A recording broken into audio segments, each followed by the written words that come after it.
नमस्कार, स्वागत है आपका हिमाचल न्यूज 24/7 में और मैं हूं आपके साथ आंचल मुंगिया।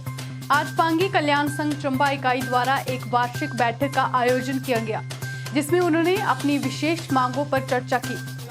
तो हम जो है, लेकिन यहाँ भी क्या है, यहाँ पे आपने जो वहाँ बात की थी, क्या बैठे थी, क्या वो से बलबचार आए थे, बुढ़िया पानी रही क्या है। अब जो वहाँ के जनप्रतिनिधि थे, उनका वहाँ जो था वो क्या। इन मांगों के ऊपर पांगी कल्याण संघ चंबा इकाई के अध्यक्ष ने विस्तार से प्रकाश डाला है। क्या है ये मांगे, सुनिए इनकी ही जुबानी। मैं अध्यक्ष भगत बड़ोत्रा, पांगी कल्याण संघ चंबा इकाई। आज हमारी यहाँ पे वार्षिक बैठक का आयोजन किया गया है। तो इसमें हम मुख्यतः 3 विषयों पे चर्चा करने के लिए एकत्र हुए हैं। उसमें से सबसे पहला मुद्दा जो आज से हमने शुरू किया है वो है अलग विधानसभा क्षेत्र का।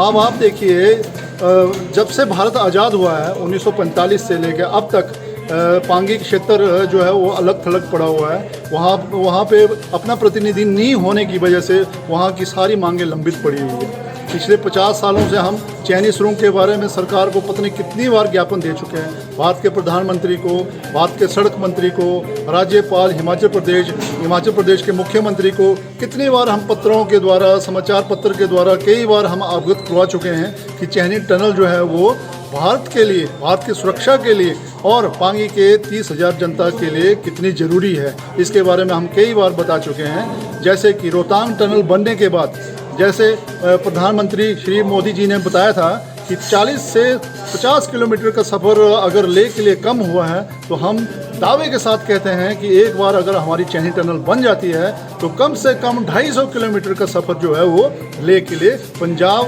के पठानकोट आर्मी बेस कैंप से कम हो सकता है।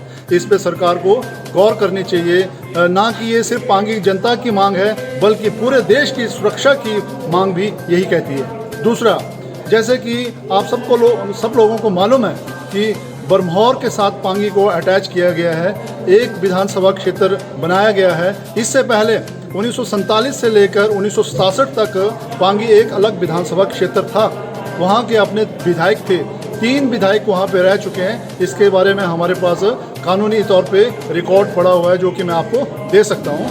तो उसके बाद राजनीतिक कारणों के द्वारा 1967 से बाद जब पहली बार विधानसभा क्षेत्र का विस्तार किया गया तो लाहौल की 3 पंचायतों को जो है वो लाहौल में मिलाने के बाद पांगी को एक अलग तहसील बनाया गया जिसको बरमौर के साथ अटैच कर दिया गया। अब आप देखिए, बरमौर की जनसंख्या इस टाइम 60,000, जबकि पांगी का टोटल वोटर 10 से 12,000 के करीब पड़ता है। अब आप देखिए, हमारा प्रतिनिधि कभी जीत ही नहीं सकता है क्योंकि ये एक डिस्क्रिमिनेशन है जहाँ पे 60,000 वोटर एक तरफ है और 10,000 वोटर दूसरी तरफ है। आप अनुमान लगाइए कैसे हम अपने प्रतिनिधि को जिता सकते हैं। तो इसलिए हम सरकार से मांग करना चाहते हैं कि जैसे 1967 से पहले था वैसे एक बार से दोबारा से इस एक क्षेत्र को अलग विधानसभा बनाया जाए, जिसके बाद कि हम अपनी छोटी छोटी मांगों को अपने प्रतिनिधि के द्वारा सरकार के समक्ष रख सकें। और तीसरी सबसे बड़ी बात यह है कि अब आप देखिए, मंडी लोकसभा क्षेत्र के साथ पांगी को अटैच किया गया है, जबकि चंबा हमारी डिस्ट्रिक्ट पड़ती है।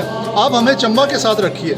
मंडी का प्रतिनिधि अगर लोकसभा में चुन के आता है तो उसे क्या मतलब है कि वो पांगी के लोगों की समस्याओं का समाधान करेगा।